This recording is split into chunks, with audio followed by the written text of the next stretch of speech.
Sementara itu, Presiden Amerika Serikat Donald Trump menyayangkan tindakan negara-negara anggota NATO yang tidak juga membantu mengamankan Selat Hormuz dan menyebutnya sebagai macan kertas.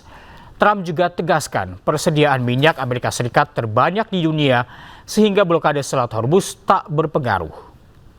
Well, NATO is proven to be a paper tiger. They were there to help. You know, this is the interesting thing is many of those NATO countries we don't use the strait. We don't need. In fact, boats are coming up to Texas, Louisiana, and Alaska and filling up with oil. We don't need the strait. We were doing it to help Israel and Saudi Arabia and Qatar and UAE and others. We don't need it. It's an amazing. We don't use it. We had 1% and we did that as a favor. And we're now producing more oil and gas than Russia and Saudi Arabia put together. Think of that, Cheryl. If you take everything that Russia does, everything that Saudi Arabia puts out, we produce much more oil and gas than Russia and Saudi Arabia put together. And by the end of this year, situasi di Selat Hormuz semakin memanas. Blokade Amerika Serikat berlanjut, 61 kapal dagang diminta ubah rute pelayaran.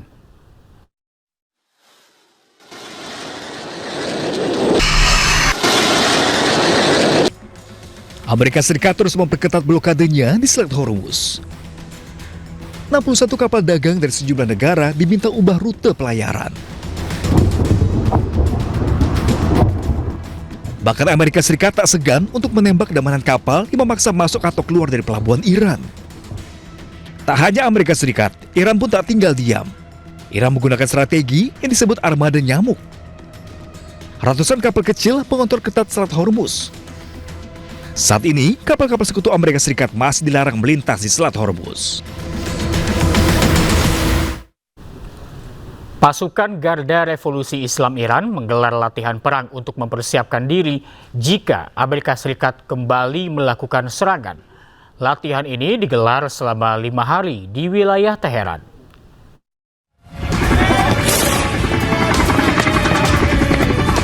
Pasukan Garda Revolusi Iran menggelar latihan perang untuk mempersiapkan diri jika Amerika Serikat kembali melakukan serangan. Latihan pasukan militer Iran digelar selama 5 hari di wilayah Teheran. Pada latihan ini, pasukan Garda Revolusi Iran juga melakukan latihan serangan drone terhadap sasaran helikopter milik Amerika Serikat. Selain itu, pasukan militer Iran juga melakukan latihan pertahanan di darat untuk mencegah musuh yang akan mencoba memasuki wilayah Iran.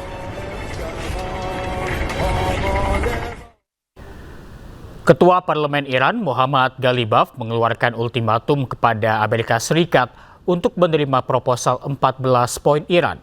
Ia menegaskan jika terus menolak, maka Amerika Serikat akan menghadapi kegagalan.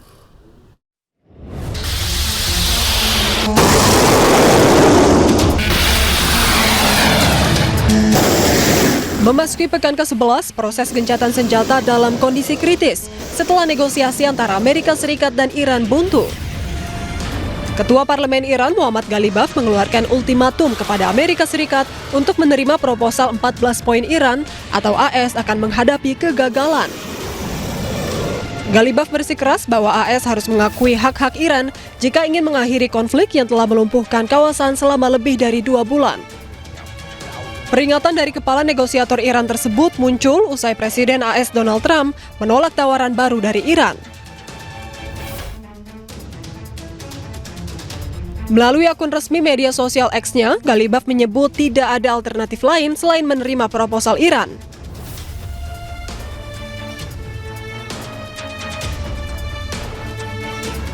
Ia juga menekankan bahwa pendekatan lain hanya akan berakhir gagal dan sia-sia.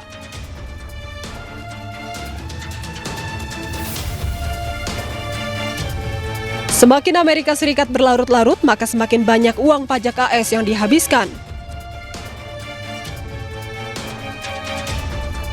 Sebelumnya, Iran menolak untuk mundur dan siap membalas setiap serangan AS. Kebuntuan negosiasi tersebut berdampak terhadap ketegangan di Selat Hormuz, di mana Iran membatasi lalu lintas melalui Selat Hormuz, sedangkan AS blokade pelabuhan-pelabuhan Iran. Sebuah video memilukan dari Gaza memperlihatkan seorang anak menangis histeris sambil memanggil ayahnya yang tewas akibat serangan rudal Israel. Korban diketahui bernama Anwar Abu Hasira yang meninggal dalam serangan di Gaza sehari sebelumnya.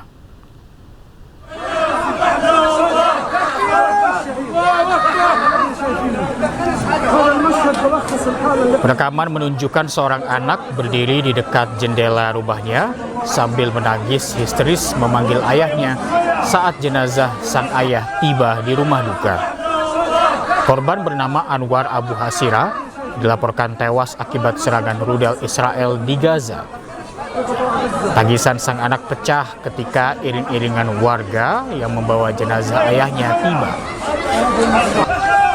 Momen tersebut menggambarkan duka mendalam warga Gaza, khususnya anak-anak yang kehilangan orang tuanya di tengah perang dan serangan udara yang terus berlangsung di wilayah tersebut.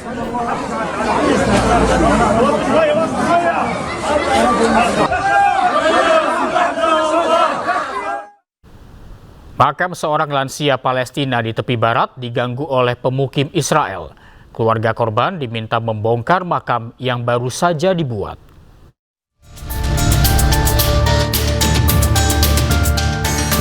Sebuah keluarga Palestina memakamkan ayahnya di pemakaman dekat rumah mereka di wilayah utara tepi barat.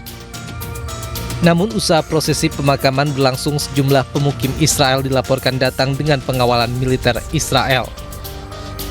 Mereka meminta makam digali dengan alasan lahan merupakan bagian dari permukiman.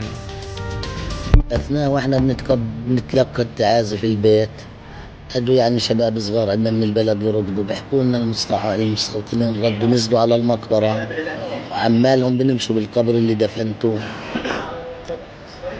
صراحة صعقنا من الخبر، يعني كان خبر أو كان يعني شيء صادم جدا. فرحنا نركض ثاني مرة على المقبرة يعني نشوف هل هذا الخبر صحيح، شو بيعمل وشو صار. فعلا وصلنا لجنب المقبرة، لقينا المقبرة مليان مستوطنين وجيش وش المحيط كان. أصرينا للوصول للمقبرة ووصلنا. أنا هنا قام أجا واحد مستوطن طبعا بيحكي إن أنا مسؤول هنا، انتوا يعني كيف دفنتوا هيك جثة لازم تقيموها. بصيرش حرام يعني كيف بدنا نقيم ميت من قبره؟ هاي ما صارت. قلنا يعني ما قدامكم خيار ثاني، إما بتقيموا الجثمان إما بجيب جرافة وبجرف وبكب. Insiden ini menambah ketegangan di wilayah tepi barat, yakni konflik sengketa lahan antar warga Palestina dan pemukim Israel. Kekerasan terus dilakukan Israel di Palestina. Razia pun terus digelar. Tak jarang warga Palestina ditangkap tanpa alasan yang jelas.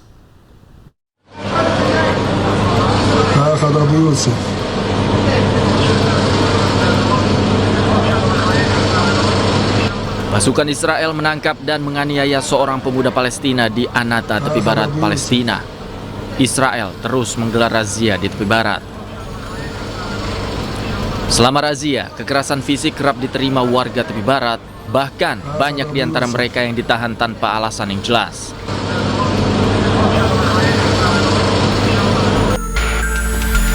Di Yerusalem, pasukan Zionis Israel juga menyerang seorang pemuda. Penyerangan terjadi tanpa alasan yang jelas. Penyerangan juga berlangsung selama operasi penghancuran di kota Silwan, Yerusalem. Tidak hanya di kota Silwan, sekelompok pasukan Zionis Israel juga melakukan penyerangan di Abu Dis, timur Yerusalem. Pasukan Zionis Israel terlihat menyisir jalan-jalan di permukiman dan merazia warga tanpa alasan yang jelas juga. Di tengah kehancuran dan blokade yang terus membayangi Gaza, ratusan warga berkumpul dalam sebuah perayaan penuh haru dan harapan.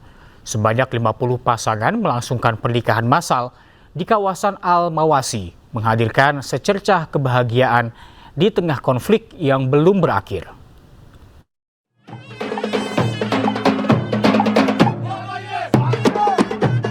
di tengah puing kehancuran dan bayang-bayang konflik yang terus melanda jalur Gaza.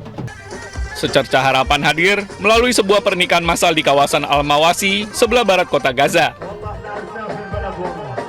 Sebanyak 50 pasang melangsungkan pernikahan dalam acara yang digelar Organisasi Bantuan Kemanusiaan Turki pada Senin waktu setempat.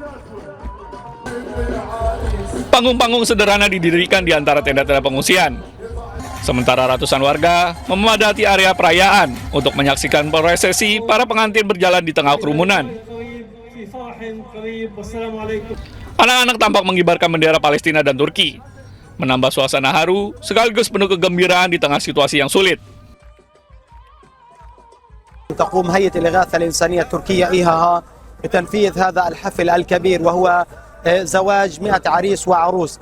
تم اختيار العرسان منذ الصغر، هؤلاء كانوا أطفال ترعرعوا ونشأوا في أحضان هذه الهيئة، تم كفالتهم ورعايتهم حتى كبروا، واليوم رغم الألم ورغم الحزن ورغم الحرب ورغم نزف الدماء إلا أننا سنفرح.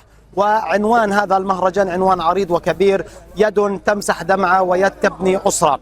بفضل الله سبحانه وتعالى سنفرح اليوم مع عرساننا، وهي رسالة تحدي وصمود وإصرار على هذه الأرض، أرض غزة التي ارتوت بالدماء، أننا سنفرح بإذن الله تعالى. Penyelenggara acara menyebut pernikahan massal ini bertujuan memperkuat ketahanan keluarga Palestina dan membantu membangun kehidupan baru di tengah krisis berkepanjangan. Acara tersebut menjadi simbol harapan dan keteguhan warga Gaza untuk tetap melanjutkan hidup di tengah blokade, kehancuran, dan konflik yang belum usai.